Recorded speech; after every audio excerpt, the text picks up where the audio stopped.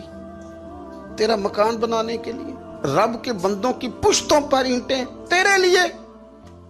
حضرت ابو درداء نے گردن جھکا لی. فرمایا یار جہاں تو ہے نا تو بالکل ہی ٹھیک کہتا ہے. کیوں؟ میرے نبی پاک صلی اللہ علیہ وسلم نے فرمایا اس زمین کے اوپر اور آسمان کے نیچے ابو ذر غفاری سے سچا بندہ کوئی نہیں, ان سے زیادہ سچا کوئی نہیں. فرمایا تو ٹھیک کہتا ہے یار, صحیح کہتا ہے. حضرت ابو موسیٰ اشعری رضی اللہ تعالیٰ عنہ کو گورنر بنا دیا گیا عراق کا. اب حضرت ابو موسیٰ اشعری صحابہ میں ایک بڑے جلیل القدر صحابی ہیں, اور ان کی عظمتیں, رفعتیں, بلندیاں کیا کہنا, بڑی گہری دوستی تھی. لیکن جب وہ گورنر بن گئے نا تو آپ نے فرمایا بس بھئی اب تو نے عہدہ لے لیا ہے, یہ بندے کو ٹھیک نہیں رہنے دیتی چیزیں, اب تو عہدے میں چلا گیا. بڑی مدت کے بعد ملاقات ہوئی حضرت ابو موسیٰ اشعری کے ساتھ. وہ دوڑ کے آئے حضرت ابو ذر غفاری کے گلے ملنے, میرا بھائی میرا بھائی. فرمایا پیچھے ہٹ جا, میں نہیں تیرا بھائی, تو گورنر ہے, میں غریب آدمی ہوں, اپنا کام کر. پھر دوڑ کے آئے. فرمایا ابو ذر تو میرا بھائی ہے یار, اکٹھے پڑھتے تھے حضور. فرمایا نہیں جا, تو نہیں میرا. پھر آئے. جانتے تھے نا یہ سچا بندہ ہے, یہ سچا بندہ ہے, یہ تقریروں والا نہیں, صرف وعظوں والا نہیں, اس کے اندر بھی بڑی سچائیاں ہیں. قریب آئے, آ کے کہا یار تو میرا بھائی ہے, میرے سینے لاگ. فرمانے لگے تو تیسری بار آیا ہے, مومن ہے, میں منہ نہیں موڑ سکتا, پر پہلے مجھے بتا گورنر بننے کے بعد تو نے مکان کتنے بنائے, باغ کتنے لگائے, چکیاں کتنی لگائیں, کتنے تو نے چیزیں بنائی ہیں, پہلے بتا. تو حضرت ابو موسیٰ اشعری نے ان کا ہاتھ پکڑا, رونے لگے. کہنے لگے جس محبوب سے تو نے تربیت لی ہے میں بھی انہی کا نوکر ہوں, جن کپڑوں میں میں عراق گیا تھا میرے آج بھی وہی ہیں. یار کیا بات کرتا ہے تو, میرے وہی ہیں. مجھے بتا اگر یہ عہدے خدمت کے ہم نہیں لیں گے تو پھر کیا ظالموں کو دیں گے, غیروں کو دیں گے؟ نہ کر, کچھ نہیں بنایا. حضرت سیدنا ابو موسیٰ اشعری رضی اللہ تعالیٰ عنہ روئے, اور جب کہا نا کوئی شے نہیں میرے پاس, تو فرمایا اچھا چل آ جا, پھر سینے لگ جا, تو واقعی میرا بھائی ہے. پھر حضرت ابو ذر غفاری نے محبت فرمائی. وہ درویشی, وہ فقیری, وہ سادگی, وہ نورانیت, وہ دل کے ساتھ اندر. ہمارے تو بہت سارے لوگ ہیں جو کہتے ہو کہاں لے جانا ہے مال, کیا ضرورت ہے مال کی, ہر وقت مال کی مخالفت کرتے ہیں, لیکن دل ان کا کہتا ہے کہ آئے صحیح, کسی طریقے سے پہنچے صحیح. حضور نے فرمایا بعض لوگوں کی زبانیں شہد سے زیادہ میٹھی, دل بھیڑیے سے زیادہ خطرناک. اوپر سے کہہ کچھ رہے ہیں, اندر حالات کچھ اور ہیں. لیکن حضرت ابو ذر غفاری رضی اللہ تعالیٰ عنہ دوری دولت سے, آپ فرماتے کیوں ہیں لوگوں کے پاس مال, کس لیے اتنا مال جمع کیا ہے, کیا ساری غریبی ختم ہو گئی؟ اور اگر آپ نے ابھی تک ہمارا چینل سبسکرائب نہیں کیا تو فوراً سبسکرائب کیجئے, ساتھ ہی بیل آئیکن پر کلک کریں تاکہ مزید آنے والی ویڈیو ہیں وہ آپ کو وقت پر ملتی رہیں. اللہ حافظ.